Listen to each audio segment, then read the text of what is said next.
Mukwano gwange ggwe eyeekumira ku Yugi Updates nkutegeeza nti okola kyamaanyi nnyo okwekumira ku mayengo gano aga Yugi Updates TV. Mukwano gwange ggwe ali eyo ampuliriza.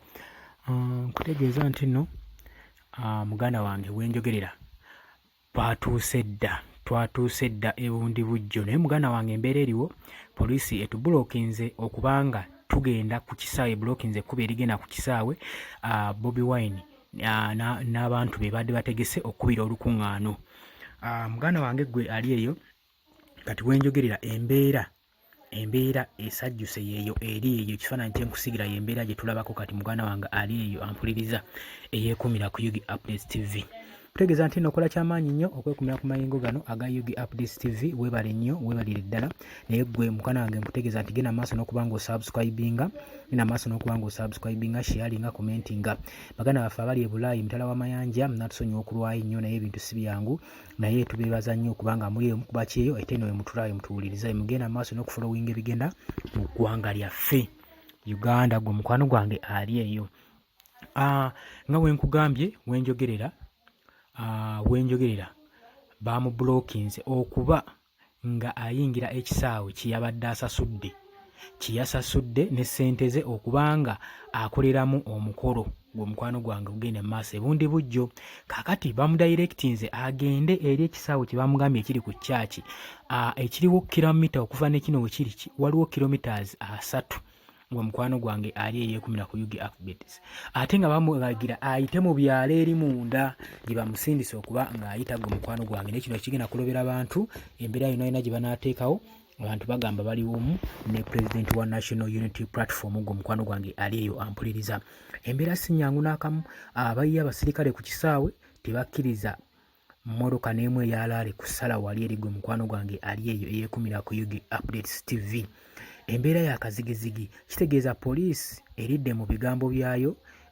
Kusinziira ku agreement ze twakola wano ku kitebe kya poliisi e Naggulu ku police headquarters, bye baateesa si bwe biri. Gwe mukwano gwange ali yampuliriza. Jjukira eggulo baasoose okuteekawo mbeera ne bawamba ebintu bye badde bikola laala eggulo ebigenda okukola mobilization nga biranga bikola announcement omukolo ogugenda okubaayo olunaku olwaleero, ne bawambiramu ne badriver baamu. Kati muganda wange jjukira nti nno ne radio station ze badde asasuliddeko okuba nga zigenda mu hostinga nazo baazibaaninze okuba nga zimu hostinga. Baazigambye tizigiriza ne ziyisaako akalango n'akamu akakwatagana ku bubaka Bobi Wine kyuba agenda kuba akyalirako ekitundu ky'ebundi bujjo. Gwe mukwano gwange ali eyo ampuliriza.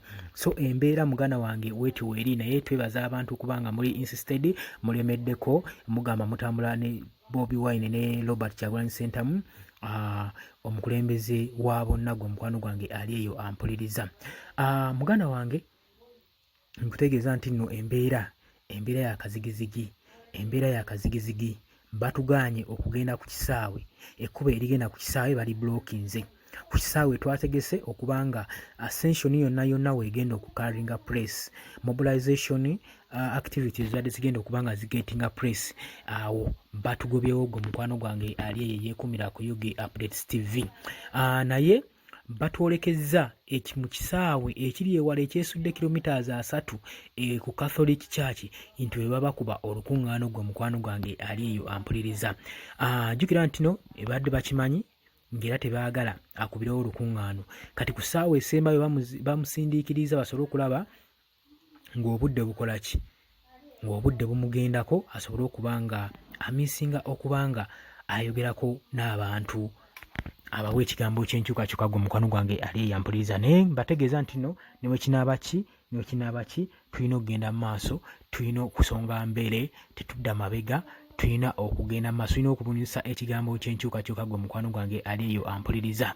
Newankubadde abasajja batusazeeko balidde mu bigambo byabwe nga ye baateesa, nga bwe twabadde tuteeseza, naye ffe tekigenda tukugira wadde n'akamu okuba nga tweyongerayo ne mobilization tour yaffe gye tuliko. Gwe mukwano gwange gwe ali yeekumira ku Yugi Updates TV. Embeera y'obudde ya kinyika ggobe mpolampola, sole ya kiddedde era nga wookiraba, naye embeera egenda kuteeka embeera ejja kukkakkana. Pulezidenti alina okwogerako n'abantu oba ki alina okwogerako n'abantu. Kale mukwano gwange utegeeza tuwerabira ku subscribinga, ngenda maaso n'okuba nga osubscribinga, sharinga, commentinga. Njagala osubscribinga osharinge information eno etuuke mbaana b'ebundi bujjo basobole okutegeera nti no pulezidenti waabwe yatuuse dda mu kitundu era basobole okuba nga bamwankampaninga gwe mukwano gwange eyeekuumira ku Yugi Press TV. Naye nga bwe nkugambye